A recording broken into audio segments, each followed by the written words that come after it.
Ipoteka krediti uchun davlat subsidiyasini olish tartibi yanada soddalashtirildi. Buning uchun foydalanuvchi my.gov.uz portali bosh sahifasidan ko'chmas mulk bo'limiga o'tib, xizmat nomini tanlaydi. Keyin ariza kim tomonidan yo'llanayotganini, shuningdek, subsidiya uy-joy uchun olinyaptimi yoki qurilish rekonstruksiya uchunmi ko'rsatadi. Endigi qadamda shaxsga doir ma'lumotlar avtomat shakllangan bo'ladi. Murojaatchi faqat manzil ma'lumotlarini hamda oilaviy ahvoliga aniqlik kiritadi. Quyidagi bo'sh kataklarga ishchi holatidagi telefon raqami va pochta manzili yoziladi.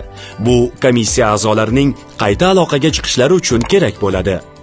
Navbatdagi jarayonda oila a'zolaridan biriga tegishli ma'lumotlarni biriktirish lozim.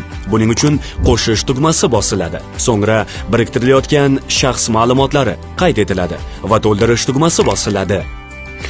So'ngra oila a'zosining murojaatchiga kim ekanligi ko'rsatiladi. Shuningdek, oila a'zosining subsidiya olishda aloqadorlik holati hamda oilaviy ahvoli belgilanadi. Subsidiya olish uchun qo'shimcha ball beruvchi imtiyozlar keltirilgan. Murojaatchi ushbu toifadan qay biriga mansubligini belgilaydi. Bundan tashqari, harbiylikka aloqadorlik bor yoki yo'qligi ham belgilanadi. Unutmang, bu komissiya tomonidan axborot bazalari orqali tekshiriladi. Bordi-yu, ma'lumot noto'g'ri ko'rsatilgan bo'lsa, ariza rad etiladi. Yuborish tugmasi bosilgan zahoti ekranda arizaning umumiy holati namoyon bo'ladi. Jarayonga qabul qilingan murojaat 12 ish kunida ko'rib chiqilib, shaxsiy kabinetga ma'lumotnoma yuboriladi.